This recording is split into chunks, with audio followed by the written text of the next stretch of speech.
Konten udah bagus tapi kok sepi ya? Nih alasannya. Konten yang berkualitas itu penting gak bang? Ya penting lah. Menurutku itu konten berkualitas bukan cuman konten yang bagus tampilannya, tapi yang bisa bikin orang, pertama itu bikin berhenti scroll. Yang kedua itu nonton sampai habis. Tiga, ada manfaat nih. Ada hiburan. Keempatnya, mau kasih respon, baik like, komen, ataupun share. Jadi, biar kontenmu punya kualitas yang kayak gitu, ini caranya nih versi aku. Yang pertama itu kamu tahu siapa penontonnya. Konten berkualitas itu bukan cuman soal bagus buat semua orang, tapi tepat buat target audiensmu. Konten bagus itu bukan cuman kamu bikin sesuai dengan seleramu sendiri, tapi abaikan siapa yang sering berinteraksi denganmu.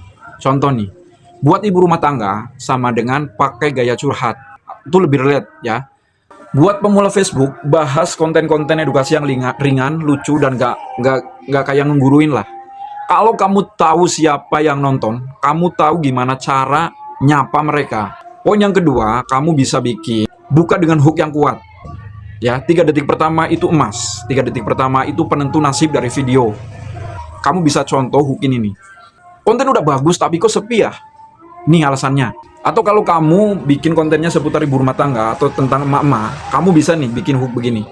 Mama ini marah cuman gara-gara gitu. Ya. Kenapa harus begitu? Kalau nggak bikin penasaran di awal, penonton otomatis nggak bakal nonton sampai habis. Jangankan ditonton, langsung di skip.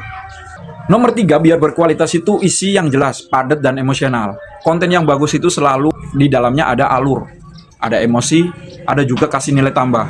Alur itu dari awal, tengah, sampai akhir. Kalau emosi itu bikin orang ketawa, kesel, sedih, atau mikir. Kalau misalnya kasih nilai tambah, entah itu ada edukasinya, ada solusinya, ataupun hiburannya. Gak usah panjang, yang penting isinya padat. Visualnya yang enak, visual itu harus semenarik mungkin. Nggak harus mahal punya HP, tapi kamera nggak goyang aja udah cukup tuh. Kamu juga suaranya jelas, teks bisa dibaca, terus kemudian pencahayaannya cukup. Kan ada di pengaturan, kamu pakai apa aplikasinya? Ada tuh saturasi sama kontras, tinggal dicerain aja. Konten yang bagus tapi gelap, itu bakal berantakan, pasti ditinggal sama penonton deh. Kalau memang kamu yakin mau pakai sound, gunain. Itu salah satu bikin konten yang berkualitas nomor 5-nya. Backsound bisa kamu bantu dengan suasana, tapi hati-hati soal hak cipta. Tipsnya, gunakan musik yang bebas royalti. Atur volume, jangan sampai nutupin suaramu, suara utamamu. Poin ke-6-nya itu call to action, ya. Ajak penonton ngelakuin sesuatu lah. Pernah ngalamin juga nggak konten, komen dong misalnya. Kalau kamu benar-benar relate, tag pasanganmu, atau follow ya buat lanjutannya besok. Biar mereka nggak cuma nonton, tapi juga merespon. Poin ke-7-nya, terus dievaluasi dan diperbaiki. Konten berkualitas itu lahir dari proses, lahir dari uji coba, lahir dari kesalahan. Konten yang baik itu berasal dari keseringan kamu tanya diri sendiri. Apa yang kurang dari konten sebelumnya nih?